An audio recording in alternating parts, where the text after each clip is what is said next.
Meritorious math lecture paper solve ਵਾਲੀ ਇਹ ਆਪਣੀ ਥਰਡ ਵੀਡੀਓ ਆ। ਪਹਿਲੀਆਂ ਦੋ ਵੀਡੀਓਜ਼ ਵਿੱਚ ਆਪਾਂ 40 ਤੱਕ ਸਮ ਸੋਲਵ ਕਰ ਚੁੱਕੇ ਹਾਂ। ਇਸ ਵੀਡੀਓ ਵਿੱਚ ਹੁਣ ਆਪਾਂ ਨੈਕਸਟ ਸਮ ਸੋਲਵ ਕਰਨ ਜਾ ਰਹੇ ਹਾਂ। ਸੋ 41st ਹੈ, ਇੱਥੇ ਪ੍ਰੋਪਰਲੀ ਵਿਜ਼ੀਬਲ ਨਹੀਂਗਾ, ਇੱਥੋਂ ਆਪਾਂ ਦੇਖਦੇ ਹਾਂ। The equation of motion of a stone thrown vertically upward is S is equal to ut minus gt square. The maximum height attained by it is, ਇੱਕ ਸਟੋਨ ਉੱਪਰ ਨੂੰ ਸੁੱਟਿਆ ਗਿਆ, ਆਪਾਂ ਦੱਸਣਾ ਵੀ ਮੈਕਸਿਮਮ ਹਾਈਟ ਉਹਦੀ ਕਿੰਨੀ ਹੋਊਗੀ। ਹਾਈਟ ਦੀ ਇਕੁਏਸ਼ਨ ਦਿੱਤੀ ਹੈ ਆਪਾਂ ਨੂੰ, ਡਿਸਟੈਂਸ ਜਾਂ ਹਾਈਟ ਦੀ ਇਕੁਏਸ਼ਨ ਦਿੱਤੀ ਹੈ। ਤਾਂ ਦੇਖੋ ਮੈਕਸਿਮਮ ਹਾਈਟ ਤੇ ਆਪਾਂ ਨੂੰ ਪਤਾ ਕੀ ਹੁੰਦਾ, ਇੱਥੇ ਜਦੋਂ ਮੈਕਸਿਮਮ ਹਾਈਟ ਉਦੋਂ ਅਟੇਨ ਕਰੂਗਾ ਜਦੋਂ ਇੱਥੇ ਅੱਗੇ ਸਟੋਨ ਰੁਕ ਜਾਊਗਾ, ਯਾਨੀ ਕਿ ਵੈਲੋਸਿਟੀ ਜ਼ੀਰੋ ਹੋਊਗੀ। For maximum height Ki condition ਹੁੰਦੀ ਹੈ, velocity will be equal to 0। velocity the formula ਹੁੰਦਾ ds by dt, ਇੱਥੋਂ ds by dt ਆ ਗਿਆ u minus 2gt, u ਆ ਗਿਆ 2gt, t ਮਿਲ ਗਿਆ u by 2g। ਜੇ ਤਾਂ ਟਾਈਮ ਪੁੱਛਿਆ ਹੁੰਦਾ ਆਪਾਂ ਨੂੰ ਵੀ ਫਾਈਂਡ ਦਾ ਮੈਕਸਿਮਮ, ਫਾਈਂਡ ਦਾ time taken to attain maximum height, ਫਿਰ ਤਾਂ ਆਪਾਂ ਨੂੰ ਟਾਈਮ ਤਾਂ ਮਿਲ ਗਿਆ ਸੀ। ਹੁਣ ਮੈਕਸਿਮਮ ਹਾਈਟ ਕੱਢਣੀ ਹੈ, ਤਾਂ ਆਹ ਆਪਾਂ ਨੂੰ ਹਾਈਟ ਦੀ ਇਕੁਏਸ਼ਨ ਹੀ ਇੱਕ ਤਰ੍ਹਾਂ ਦੀ, ਡਿਸਟੈਂਸ ਜਾਂ ਹਾਈਟ ਇੱਕੋ ਹੀ ਗੱਲ ਆ। ਇਸੇ ਵਿੱਚ ਹੀ ਹੁਣ ਜਦੋਂ ਆਪਾਂ ਦੇਖੋ ਇਹ ਟਾਈਮ ਦੀ ਵੈਲਿਊ ਭਰ ਦਾਂਗੇ, ਟਾਈਮ ਆਪਾਂ ਫਾਈਂਡ ਕਰ ਲਿਆ ਨਾ ਮੈਕਸਿਮਮ ਹਾਈਟ ਲਈ ਕਿੰਨਾ, ਤਾਂ ਜਦੋਂ ਟਾਈਮ ਦੀ ਵੈਲਿਊ ਇਸੇ 'ਚ ਪੁੱਟ ਕਰ ਦਾਂਗੇ ਤਾਂ ਇਹੀ ਜਿਹੜਾ ਡਿਸਟੈਂਸ ਜਾਂ ਹਾਈਟ ਆ ਇਹੀ ਮੈਕਸਿਮਮ ਹਾਈਟ ਬਣ ਜੂਗੀ। ਸੋ ਟਾਈਮ ਇੱਥੇ ਭਰ ਦਿੰਦੇ ਹਾਂ, u by 2g, u by 2g the square. ਪਹਿਲਾਂ ਟਾਈਮ ਫਾਈਂਡ ਕਰਕੇ ਉਹ ਟਾਈਮ ਵਿੱਚ ਭਰਨਾ ਤਾਂ ਕਿ ਆਪਾਂ ਨੂੰ ਇੱਥੇ ਮੈਕਸਿਮਮ ਵੈਲਿਊ ਪਤਾ ਲੱਗ ਜੇ, ਮੈਕਸਿਮਮ ਹਾਈਟ ਆ ਜੀ 4g।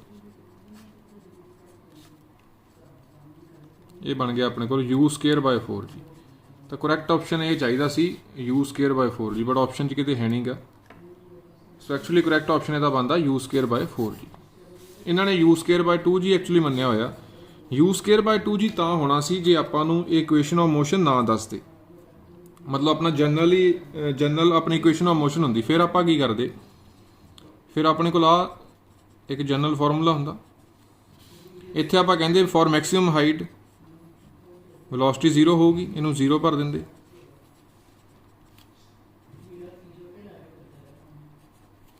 ਜੀ ਨੂੰ ਆਪਾਂ ਦੇਖੋ ਇੱਥੇ ਏ ਨੂੰ ਜੀ ਭਰ ਸਕਦੇ ਸੀਗੇ, ਜੇ ਆਪਣੀ ਨਾਰਮਲ ਮੋਸ਼ਨ ਹੁੰਦਾ ਫਿਰ ਇੱਥੇ ਜੀ ਭਰ ਦਿੰਦੇ ਤਾਂ u ਸਕੁਅਰ ਬਾਈ 2g ਇਸ ਤਰ੍ਹਾਂ ਆ ਜਾਣੀ ਸੀ ਫਿਰ ਮੈਕਸਿਮਮ ਹਾਈਟ।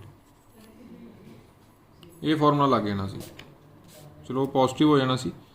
ਤਾਂ u ਸਕੁਅਰ ਬਾਈ 2g ਵੈਸੇ ਇੱਥੇ ਨਹੀਂ ਆਪਸ਼ਨ ਬਣਨਾ ਚਾਹੀਦਾ, ਇੱਥੇ u ਸਕੁਅਰ ਬਾਈ 4g ਚਾਹੀਦਾ। u ਸਕੁਅਰ ਬਾਈ 2g ਤਾਂ ਬਣਦਾ ਜੇ ਆਪਾਂ ਨੂੰ ਆ ਇਕੁਏਸ਼ਨ ਆਫ ਮੋਸ਼ਨ ਨਾ ਦਿੱਤੀ ਹੁੰਦੀ। ਤਾਂ ਅਕੋਰਡਿੰਗ ਟੂ ਮੀ ਇਹਦਾ ਆਪਸ਼ਨ ਗਲਤ ਹੈ, ਇੱਥੇ ਕੋਈ ਵੀ ਸਹੀ ਨਹੀਂ ਬਣ ਰਿਹਾ। u square by 4g correct option ਬਣਨਾ ਸੀ। ਫਿਰ next, if hx is equal to f of x plus f of minus x, ਆ ਇੱਕ ਫੰਕਸ਼ਨ ਦੇਤਾ, and h of x has an extremum, ਐਕਸਟ੍ਰੀਮਮ ਮਤਲਬ ਮੈਕਸਿਮਮ ਜਾਂ ਮਿਨੀਮਮ ਵੈਲਿਊ ਹੋਊਗੀ ਇਹਦੀ ਕਿਸੇ ਵੀ ਪੁਆਇੰਟ ਤੇ, ਤਾਂ f ਡੈਸ਼ x ਕੀ ਹੋਊਗਾ, ਜ਼ੀਰੋ ਫੰਕਸ਼ਨ, ਇਨਕਰੀਜ਼ਿੰਗ, ਔਡ ਫੰਕਸ਼ਨ ਜਾਂ ਈਵਨ ਫੰਕਸ਼ਨ। ਤਾਂ ਦੇਖੋ ਕਿਸੇ ਵੀ ਫੰਕਸ਼ਨ ਦੀ ਜਦੋਂ ਐਕਸਟ੍ਰੀਮਮ ਵੈਲਿਊ ਹੁੰਦੀ ਹੈ, ਮੈਕਸਿਮਮ ਜਾਂ ਮਿਨੀਮਮ ਵੈਲਿਊ ਹੁੰਦੀ ਹੈ, ਕੰਡੀਸ਼ਨ ਹੁੰਦੀ ਹੈ ਕਿ h ਡੈਸ਼ x ਜ਼ੀਰੋ ਹੁੰਦਾ ਆਪਣੇ ਕੋਲ ਕ੍ਰਿਟੀਕਲ ਪੁਆਇੰਟ ਤੇ। ਕਿਸੇ ਵੀ ਪੁਆਇੰਟ ਤੇ ਜੇ ਕਿਸੇ ਫੰਕਸ਼ਨ ਦੀ ਮੈਕਸਿਮਮ ਜਾਂ ਮਿਨੀਮਮ ਵੈਲਿਊ ਆ ਰਹੀ ਆ ਤਾਂ ਕੰਡੀਸ਼ਨ ਇਹ ਆ ਕਿ ਉਸ ਪੁਆਇੰਟ ਤੇ ਡੈਰੀਵੇਟਿਵ ਕੀ ਹੋਊਗਾ, ਜ਼ੀਰੋ ਹੋਊਗਾ। ਸੋ ਆਹ ਕੰਡੀਸ਼ਨ ਰੱਖ ਦਿਓ ਬਸ, f(x) ਦਾ ਡੈਰੀਵੇਟਿਵ f ਡੈਸ਼ x ਬਣ ਗਿਆ, f of ਮਾਈਨਸ x ਦਾ f dash minus x into minus x ਦਾ ਆਪਣਾ ਮਾਈਨਸ 1। ਇੱਥੋਂ ਆ ਗਿਆ f dash x is equal to, ਇਹਨੂੰ ਇੱਧਰ ਲੈ ਜਾਵਾਂਗੇ ਪਲੱਸ ਦਾ ਹੋ ਜਾਊਗਾ f ਡੈਸ਼ ਮਾਈਨਸ x। ਆਹ ਕੰਡੀਸ਼ਨ ਆ ਗਈ। ਤਾਂ ਆਪਾਂ ਦੇਖ ਸਕਦੇ ਹਾਂ ਜੇ ਕਿਸੇ ਵੀ ਫੰਕਸ਼ਨ ਦਾ x ਨੂੰ ਮਾਈਨਸ x ਨਾਲ ਰਿਪਲੇਸ ਕਰਨ ਤੇ ਉਹੀ ਰਹਿ ਜੇ ਤਾਂ ਉਹਨੂੰ ਆਪਾਂ ਈਵਨ ਫੰਕਸ਼ਨ ਕਹਿੰਦੇ ਹੁੰਦੇ ਹਾਂ। ਸੋ f ਡੈਸ਼ x ਇੱਥੇ ਕੀ ਆ ਗਿਆ, ਈਵਨ ਫੰਕਸ਼ਨ। ਜੇ f ਡੈਸ਼ x ਆਪਣਾ ਇਸ ਤਰ੍ਹਾਂ ਆ ਜਾਂਦਾ minus of f dash minus x, ਵੀ x ਨੂੰ ਮਾਈਨਸ x ਨਾਲ ਰਿਪਲੇਸ ਕਰਨ ਤੇ ਅੱਗੇ ਮਾਈਨਸ ਹੋਰ ਆ ਜਾਂਦੀ, ਫਿਰ ਔਡ ਫੰਕਸ਼ਨ ਹੋਣਾ ਸੀ। ਬਟ ਇੱਥੇ ਕੀ ਹੈ, this is even function. Option number D ਬਣਨਾ ਸੀ, even function, option number D. ਫਿਰ ਨੈਕਸਟ ਹੈ 43rd, the side of equilateral triangle is p units and is increasing at the rate of k units per second, the rate of increase of area। ਤਾਂ equilateral triangle ਦਾ area ਹੁੰਦਾ √3/4 a square. ਆ ਆਪਣੇ ਕੋਲ equilateral triangle ਦਾ formula ਹੁੰਦਾ, ਆਪਾਂ find ਕੀ ਕਰਨਾ, rate of increase of area dA/dt find ਕਰਨਾ। ਆ a ਨੂੰ ਇੱਥੇ p ਮੰਨ ਲਿਆ, ਚਲੋ equilateral triangle ਦੀ ਸਾਈਡ ਨੂੰ ਕਹਤਾ p, ਆ ਬਣ ਗਿਆ ਫਾਰਮੂਲਾ। ਆ ਫਾਈਂਡ ਕਰਨਾ ਆਪਾਂ, ਤੇ ਸਾਈਡ ਆ ਜਿਹੜੀ ਇਨਕਰੀਜ਼ ਕਰ ਰਹੀ ਹੈ at the rate of k unit ਪਰ ਸੈਕਿੰਡ, dp/dt ਦਿੱਤਾ ਆਪਾਂ ਨੂੰ k ਯੂਨਿਟ। साइड का रेट ऑफ चेंज या रेट ऑफ इनक्रीज दसिया, एरिया का रेट ऑफ चेंज या रेट ऑफ इनक्रीज फाइंड करना। सो इत्थों सिंपली आप D A by D T find कर लाँगे, √3/4 पी स्केयर का 2p into D P by D T, cancel करके √3/2 आ गए। D P by D T अपन कितना दिता सी के यूनिट, सो कितना बन गया है √3pk/2। ऑप्शन नंबर सी बन गया √3/2 pk। सो सिंपल सीगा, बस फॉर्मूला लाओ, आ फॉर्मूला याद रखना, area of equality triangle, derivative किया, इहदा रेट ऑफ चेंज गिवन आ, साइड का एरिया का फाइंड करना, वैल्यूज पुट की, आंसर है। फिर next the maximum value of नहीं 44 था, the interval on which function f of x is decreasing, तो किहड़े इंटरवल ते फंक्शन डिक्रीज करूगा, तो डेरीवेटिव फाइंड करते हैं आप 6x² + 18x + 12, इतों फैक्टर बन गए।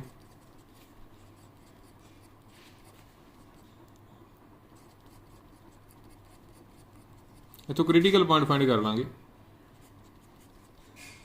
जिन्होंने 0 के 1 रखीए तो x आ गया, एक तो -1, एक आ गया -2। इतों आप हम अपने को एक वेव मैथड होंगे वो लगा सकते होंगे, इधर इनफिनिटी लिख लो, इधर -इनफिनिटी, रीयल लाइन में 3 हिस्सों च वंड दो, -2 -1, क्रिटिकल पॉइंट प्लॉट कर दो, तो होंगे पॉजिटिव नैगेटिव पॉजिटिव, तो माइनस वाले डिक्रीज करूँगा, -2 to -1, इत्थे अपना फंक्शन की होगा डिक्रीजिंग, -2 to -1 डिक्रीजिंग आ गया। जे इनक्रीजिंग पूछया होंदा, मान लो इनक्रीजिंग पूछया होंदा, increasing in which interval, -∞ to -2 union -1 to ∞, ये शॉर्टकट होंदा। जां तुसीं की कर सकते हो, क्रिटिकल पॉइंट फाइंड करने तो बाद फिर नहीं तो तुसीं इंटरवल बना सकते हो, अलग अलग टेस्ट वैल्यू लैके भी कर सकते हो। ये 3 इंटरवल बना ले, हर इंटरवल कोई टेस्ट वैल्यू ले लो, ये कोई एक्स भर लो, मान लो ये भर लिया तुसी -3, ये भर लिया तुसी -1.5, ये 0 भर लिया, डेरीवेटिव पुट कर करके देखी जाओ कितने नैगेटिव आता कितने पॉजिटिव। तो इस इंटरवल जो भरोगे x -1.5 भरोगे तो आ डेरीवेटिव देखो, आ नैगेटिव आ जाऊगा, आ पॉजिटिव आ जाऊगा, नैगेटिव इंटू पॉजिटिव नैगेटिव बन जाना, साइन ऑफ f'(x). पहले इत्थे इत्थे देखोगे पॉजिटिव आऊगा, उही चीज़ बस शॉर्टकट नाल कर लेने होंगे आप, positive negative positive.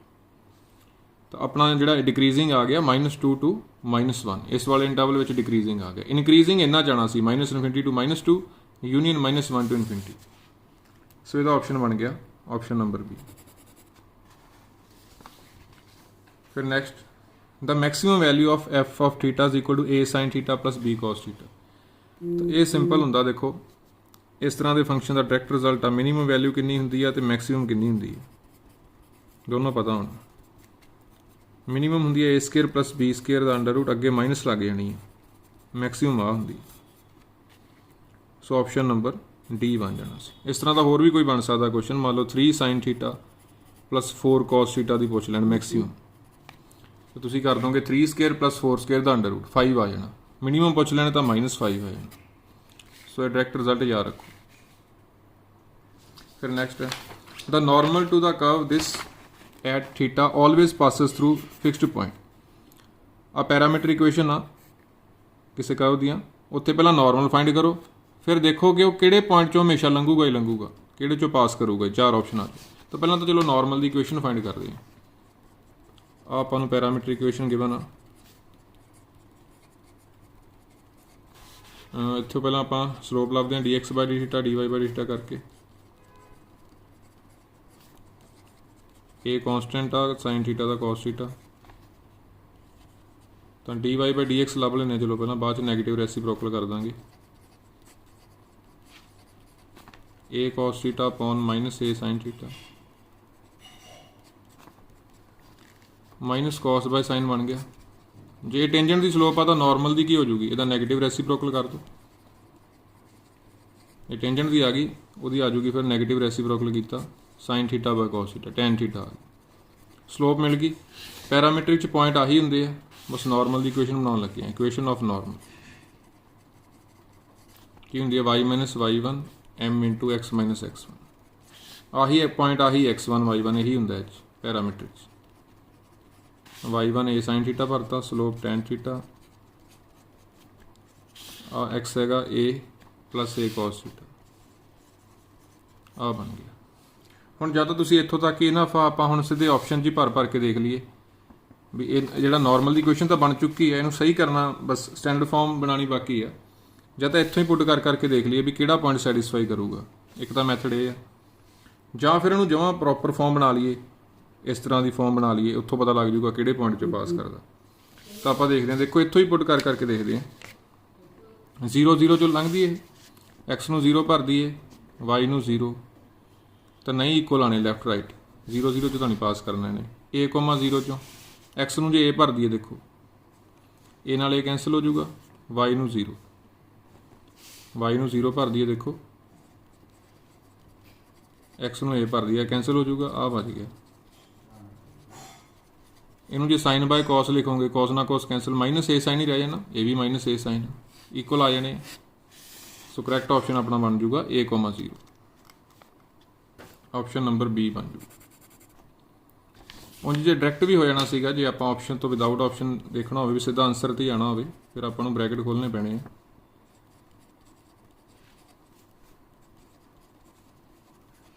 Minus cos theta into tan theta होने किया sin थीटा बन जाना, आ कैंसल हो गया, आ इक्वेशन बन गई। ਇਹ ਤੋਂ tan थीटा कॉमन आई जाता। तो इनू जे आप कंपेयर कर लीए स्टैंडर्ड फॉर्म नाल, comparing it with y minus y1 m into x minus x1, तो देख सकते हो x1 a आ जाऊगा, y1 है ही नहीं, 0 आ जाऊगा। तो a 0 चो पास कर रहे अपना नॉर्मल, उस तरह भी देख सकते। तो जो ऑप्शन पुट करके देखना, फिर आप ये ऑप्शन पुट करके भी देख सकते, एको ही गल है। दोनों मैथड नाल आ जाना a 0, ऑप्शन नंबर B। फिर नैक्सट 47th, एक लिमिट फाइंड करनी है, x टेंड्स टू 0, आ वाला। तो ये आपको एक पहला फॉर्मूला पता होना चाहिए, limit x tend to 0 1 plus x यदि पावर 1 बाय x हो, तो ये अपने को ई होंदा, ये चीज़ अपने को ई होंदी। जो भी 1 बाय x आ जाए ना पावर, फिर अपने आही फॉर्मूला लगन के चांस होंगे, 1 बाय वेरीएबल आ जाए कुछ भी। सो आप पहला इनू ये फॉर्म च बनावांगे 1 प्लस x वाली च, पहला डिवाइड करना पैना, फिर 5x आ गया। सो 1 प्लस 2x में आप लिख सकते हैं quotient into divisor plus reminder. So 1 plus 2x upon 1 minus 3x की लिख सकते हैं। फिर अपन शॉर्ट च ही लिख देंगे होंगे, चलो वैसे एक्सप्लेन कर रहे हैं, सीधा ही लिख दिया करो, भावें 1 आ करके अपने को कोशेंट करके आ डिवाइजर आ कोशेंट, क्वेश्चन लिख के रिमाइंडर अपॉन दिस कर देना होंगे। आ अपनी फॉर्म बन गई। डिवाइड तो करना ही पैना सी, डिवाइड करके सीधा लिख दिया करो, भावें क्वेश्चन लिखो बस अगे, फिर रिमाइंडर अपॉन जोड़ा अपॉन च हैगा उन्हें तो आना ही। हम देखो आप आही चीज़ इत्थे लैके आनी है। हम आ फॉर्मूला ध्यान नाल देखो, ये फॉर्म बनाने की कोशिश करनी है। 1 प्लस एक्स इत्थे चाहिए 1 बाय एक्स, 1 बाय दिस चाहिए इत्थे 1 बाय दिस, 1 बाय दिस करांगे तो 1 माइनस 3x बाय 5x आऊगा। तो आप की करते हैं पावर ची 1 माइनस 3x बाय 5x ना मल्टीप्लाई कर दो, ये ही डिवाइड कर दो, आ 1 बाय x अपना अड पे, ठीक है ना। 1 माइनस 3x बाय 5x चाहिए आपको, ताकि आ अपनी हुण प्रॉपर ई बन जी। आ चीज़ नाल मल्टीप्लाई करता, वो डिवाइड भी हो गया, पुट्ठा करता, नाल ही रेसिप्रोकल लिखता, 1 ही बन जाना ना, 1 ही इस तरह लिखता, आ ई बन गया।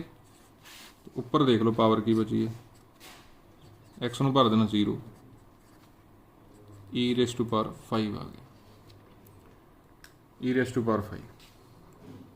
सो आ फॉर्मूले की हेल्प नाल आ गया। आ फॉर्म बनाने की कोशिश करनी होंगी है। 1 अपॉन दिस करके देख लो, जिन्ना भी आंदा उपर उही लिख दो, मतलब multiply and divide by that thing कर दो, नाल ही दा रेसिप्रोकल लिख दो। आ उवें ही रह गया, आ सारा ई बन गया। आ बाकी कटिंग वगैरह करके भी ई दी पावर च ही रह जूगा, ई रेस टू पावर 5 आ गया, ऑप्शन नंबर डी। फिर नेक्स्ट 48th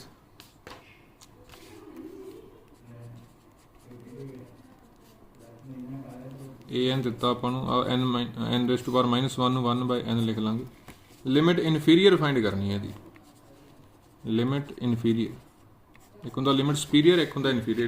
इनफीरीयर मतलब मिनीमम वैल्यू भी इनफिनिटी ते जदों जाऊगा उदों घट तो घट वैल्यू कितनी होगी। सुपीरीयर होंदा मैक्सीमम कितनी होगी।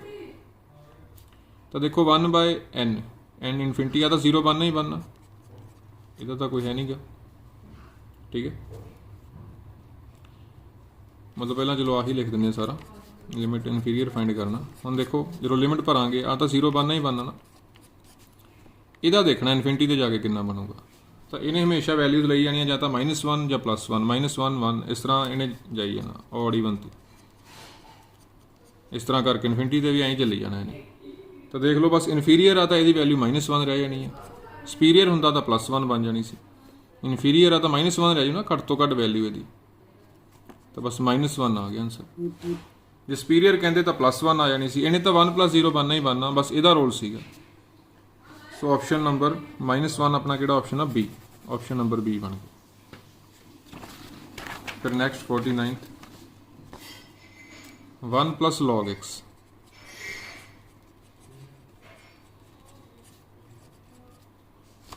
ਇਹਦੀ इंटीग्रेशन करनी है। 1 की तो x होंगी है, log x की इंटीग्रेशन किमें करी दी है।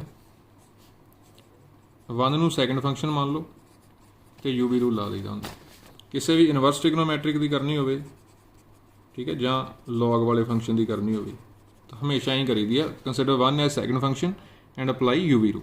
तो यूवी रूल ला देंगे इंटीग्रेशन वाला यू की होंदा हो, u as it is v दी इंटीग्रेशन माइनस यू का डेरीवेटिव वी दी integration, u as it is v दी इंटीग्रेशन माइनस यू का डेरीवेटिव वी दी इंटीग्रेशन, सैकेंड टर्म की फिर तो इंटीग्रेशन।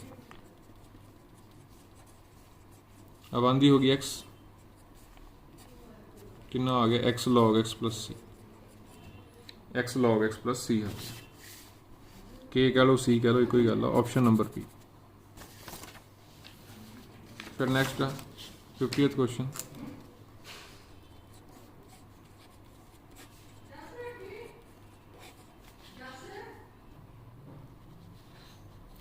ये देखो क्वाड्रेटिक फॉर्म 1/क्वाड्रेटिक, जो 1/क्वाड्रेटिक होवे तो अपने कोल 6 फॉर्मूले होंदे इंटीग्रेशन वाले, वो 6 फॉर्मूलिਆਂ 'ਚ फॉर्मूला लगूगा, वो पहला फॉर्म बनानी पैनी है। कंप्लीटिंग स्केयर लाईदा जो भी 1/क्वाड्रेटिक आ जाए इंटीग्रेशन कंप्लीटिंग स्केयर लावांगे। पहला माइनस कॉमन ले लीए इत्थों।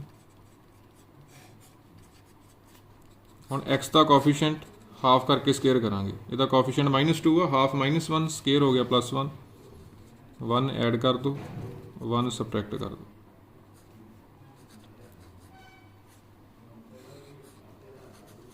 माइनस आई रखांगे, बाहर नहीं कढ़ सकते अपने, तो आइटा बन जाना। हुण x -1 का होल स्केयर बन गया, आ 1 का होल स्केयर आ 1 ही है। चलो हुण माइनस नूं अंदर मल्टीप्लाई कर देंगे, 1 स्केयर अगे आ गया, आ पिछे आ गया। हुण फॉर्म बन गई 1/a² माइनस x² का अंडर रूट, वो हुंदा साइन इनवर्स x/a, x की थां हैगा x -1, ए हैगा 1, सो आ बन गया साइन इनवर्स x -1। कितना ऑप्शन बन गया है, ऑप्शन नंबर बी।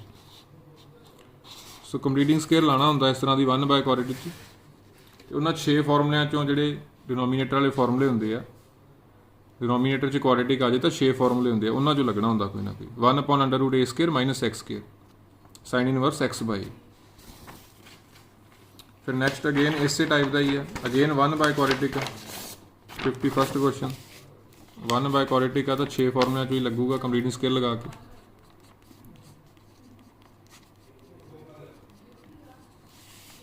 तो देखो x का कोफिशिएंट हाफ करके स्केयर करांगे, x का कोफिशिएंट 1 आ, इसका हाफ 1/2 स्केयर हो गया 1/4, 1/4 ऐड करांगे, 1/4 सबट्रैक्ट करांगे। ऐड वाला तीजे नंबर पर रख लीदा ताकि स्केयर बन जाए। ये बन गया x + 1/2 का होल स्केयर, ये बन गया -9/4। तो प्रॉपर फॉर्म बन गई उन्होंने 6 फॉर्मूलिਆਂ 'चों। ये बन गया 1/x² - a², ये होंदा 1/2a log mod x आ तो x वेले अपनी छोटी टर्म अगे आती है, छोटा फैक्टर उपर आना, वड्डी टर्म प्लस वाली थले। एक इहदा ही हुंदा ए स्केयर माइनस एक्स स्केयर, उदों प्लस वाला उपर आना हुंदा, माइनस वाला थले। फॉर्मूले तुहानूं 6 याद होने चाहिए। एक्स माइनस 1 एक्स प्लस 2 आ बन गया 1/3 log mod x minus 1 upon x plus 2। Option number C बन गया, ऑप्शन नंबर सी। फिर नेक्स्ट है mod x माइनस 1।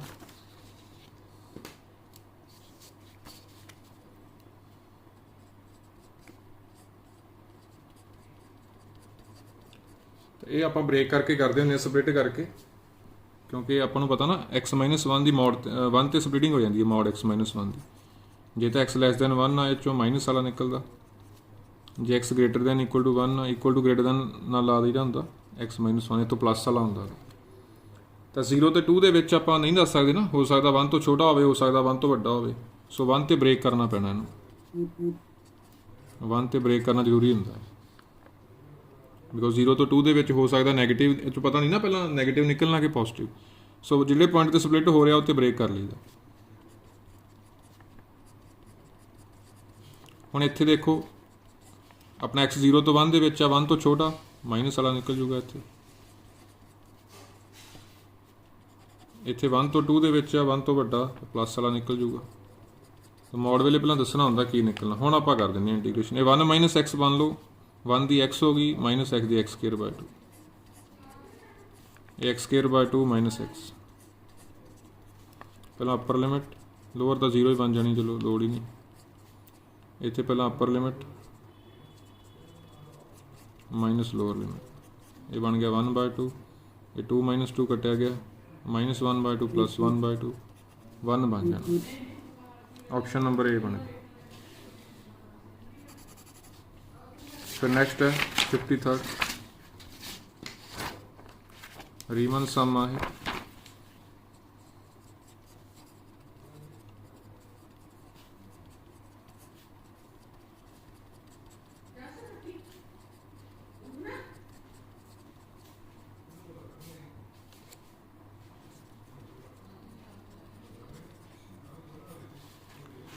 तो ये रीमन सम है करने का एक मैथड होंदा प्रॉपर, इनू आपां इंटीग्रेशन च कन्वर्ट करके करते हुंदे हैं।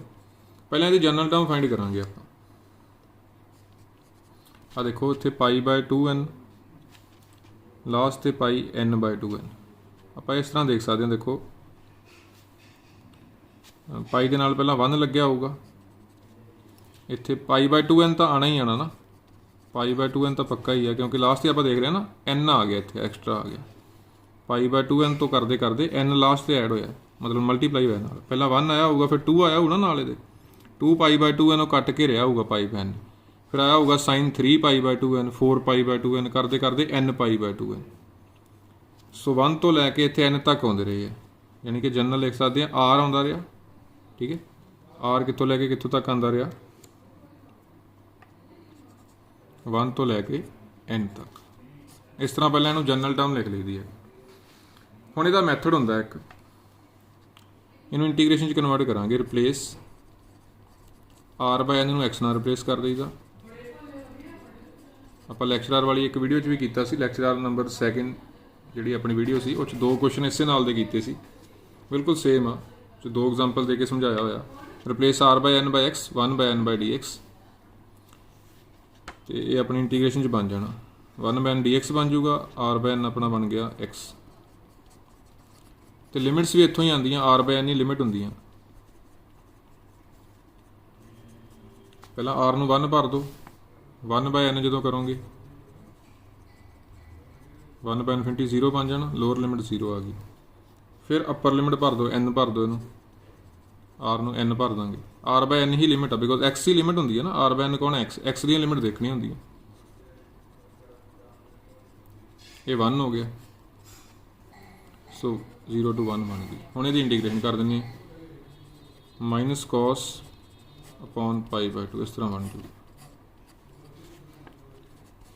-2/π पहला अपर लिमिट, माइनस करके लोअर लिमिट, π/2 आना सी इत्थे अपर लिमिट 1 भरती ना आ बाहर लिया आ 0 बन गया 1 बन गया 2/π तो देख सकते हैं कि ऑप्शन आ गया 53rd का 2/π option number B option number B है। फिर नेक्स्ट 54th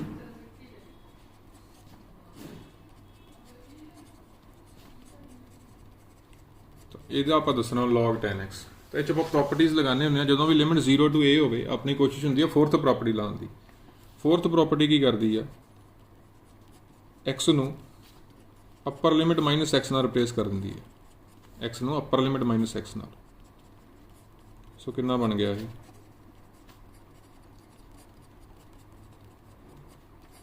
बिकॉज tan तो cot बन जाना ना tan ते cot का रिलेशन होंगे वो यूज़ करना आप log cot x बन गया ये भी आई सीगा अपना ये भी आई है 1 ते 2 नूं ऐड कर दो 1 + 2 i + i बन जूगा 2i इधर बन जू log m + log m होंदा log m है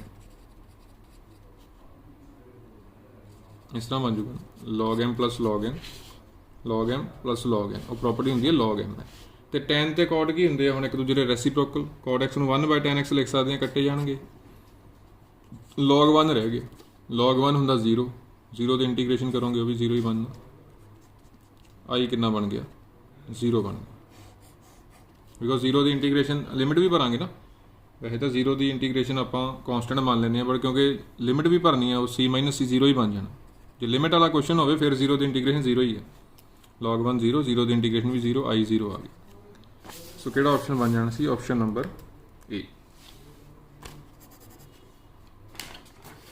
फिर नेक्स्ट है 55th sum the area of region bounded by curve x² = 4 line x = 2 and x axis ये करते हैं 55th तो आ की अपने को अपवर्ड पैराबोला है लाइन x = 2 आ कोई इतने x = 2 होगी एंड x एक्सिस एक x एक्सिस आ वाला एरिया फाइंड करना एरिया का की फॉर्मूला होंगे वाई x से खड़ के देख रहे हैं आप x तो खड़ के देखिए तो y dx लिमिट 0 to 2 आ सिंपल आ उस y की वैल्यू भरनी है किने देनी आ चीज़ ने देनी है ओ ए ने देनी है y की वैल्यू इतने मिल जानी है x²/4 एप्लीकेशन ऑफ इंटीग्रेशन का कंसैप्ट आ area under the curve y dx formula y की वैल्यू कर्व ने देनी होंगी 1/4 बाहर कढ़ लो x³/3 बन गया है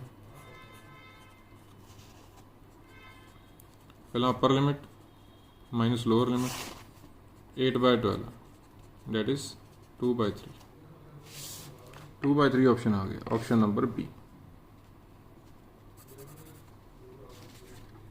फिर नेक्स्ट है 56 the improper integral dx/x⁻p is convergent if and only तो डायरैक्ट रिजल्ट है इम्प्रॉपर इंटेग्रल का p > 1 होना चाहिए कन्वर्जेंट लिए p > 1 होगा तो डाइवर्जेंट लिए अपना p <1 होगा डाइवर्जेंट लिए <1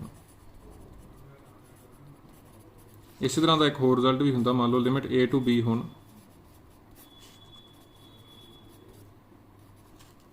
उदों पुट्ठा हो जाता काम इस आ वाला या आ वाला इन्हों कोई भी हो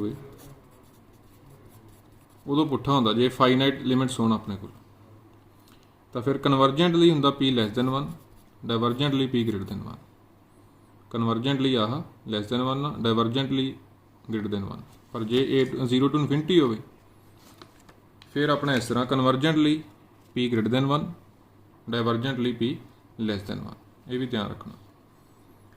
फिर नेक्स्ट है for Riemann integrability condition of continuity तो सफिशेंट होंगी है नैसेसरी नहीं होंगी सफिशेंट होंगी है मतलब जे कोई फंक्शन कॉन्टीन्यूस होगा तो रीमन इंटीग्रेबल भी होगा ये याद रखना रिपीटेड क्वेश्चन आ सफिशेंट कंडीशन होंगी है एक इतों होर भी याद रख सकते हो कि जे कोई फंक्शन कॉन्टीन्यूस आ दैन डैट विल बी ये तो चलो ठीक है रीमन इंटीग्रेशन इंटीग्रेबल होगा every Riemann integrable function is Lebesgue integrable ये भी याद रख सकते सो जो कॉन्टीन्यूस आ तो लेबेग इंटीग्रेबल भी होगा आ भी ट्रू बन जाना आ भी ट्रू है तिने याद रख सकते। फिर नेक्स्ट है 58 the function f of x sin x by x if x not equal to 0, k if x is equal to 0 ਤੇ k 1 ਨਹੀਂ ਹੈਗਾ। ਦੱਸੋ ਕੰਟੀਨਿਊਸ ਆ, ਰਿਮੂਵੇਬਲ ਡਿਸਕੰਟੀਨਿਊਟੀ ਆ, ਡਿਸਕੰਟੀਨਿਊਟੀ ਆਫ ਸੈਕੰਡ ਕਾਈਂਡ ਆ, ਜੰਪ ਡਿਸਕੰਟੀਨਿਊਟੀ। ਤਾਂ ਪਹਿਲਾਂ ਤਾਂ ਆਪਾਂ ਲਿਮਿਟ ਦੇਖਦੇ ਹਾਂ ਇਹਦੀ ਕਿੰਨੀ ਬਣਦੀ, ਲਿਮਿਟ ਆਫ ਫੰਕਸ਼ਨ ਕਿੰਨੀ ਬਣ ਰਹੀ ਹੈ।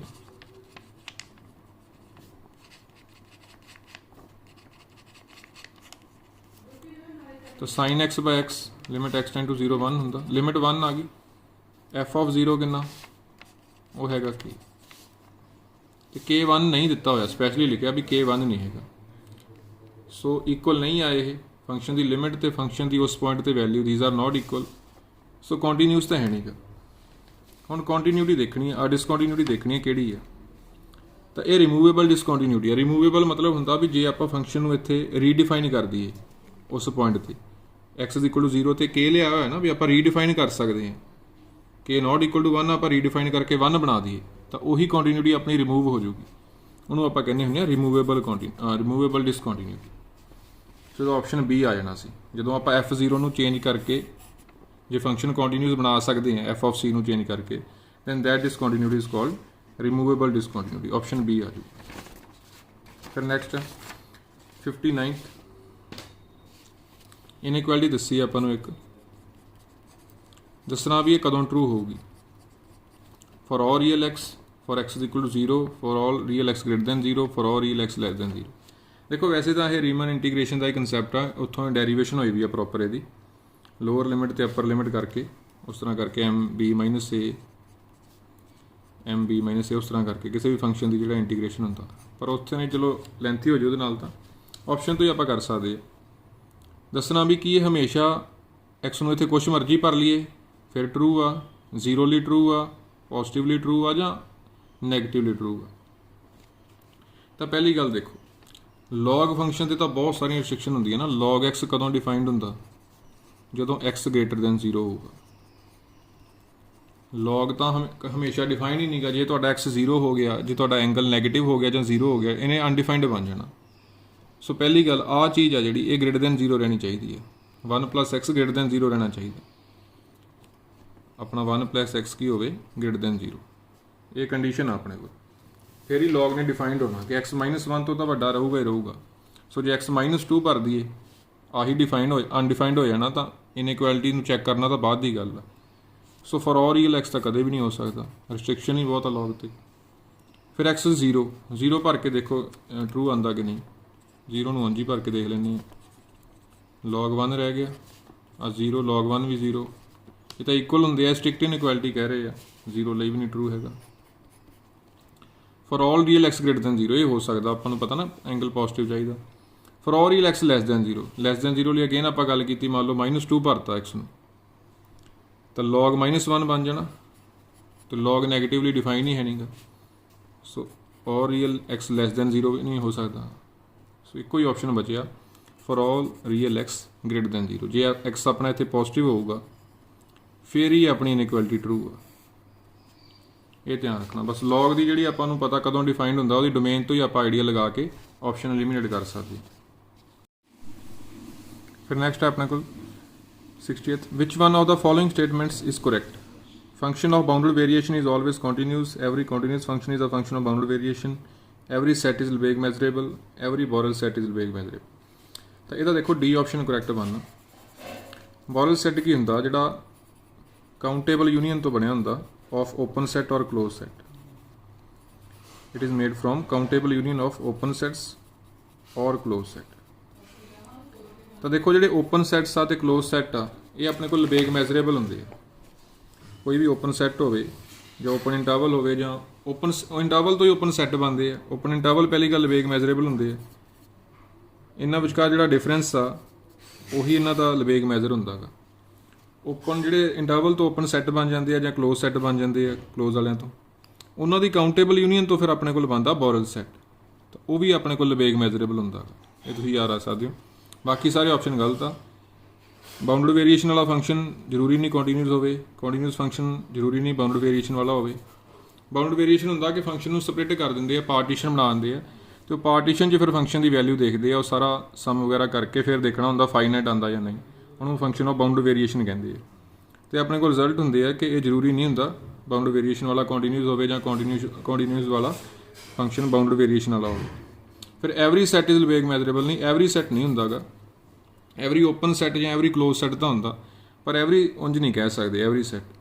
ਬਸ 0 ਤੋਂ 1 ਦੇ ਵਿੱਚ ਹੀ ਆਪਾਂ ਇਸ ਤਰ੍ਹਾਂ ਦਾ ਇੱਕ ਸੈੱਟ ਬਣਾ ਸਕਦੇ ਹਾਂ ਜਿਹੜਾ ਲਵੇਗ ਮੈਜ਼ਰੇਬਲ ਨਾ ਹੋਵੇ। ਸੋ ਇਹ ਵੀ ਆਪਸ਼ਨ ਗਲਤ ਆ। ਆਪਸ਼ਨ ਨੰਬਰ ਡੀ ਕਰੈਕਟ ਬਣਨਾ ਇਹਦਾ। ਸੋ 60 ਦਾ ਹੈਗਾ ਆਪਸ਼ਨ ਨੰਬਰ ਡੀ।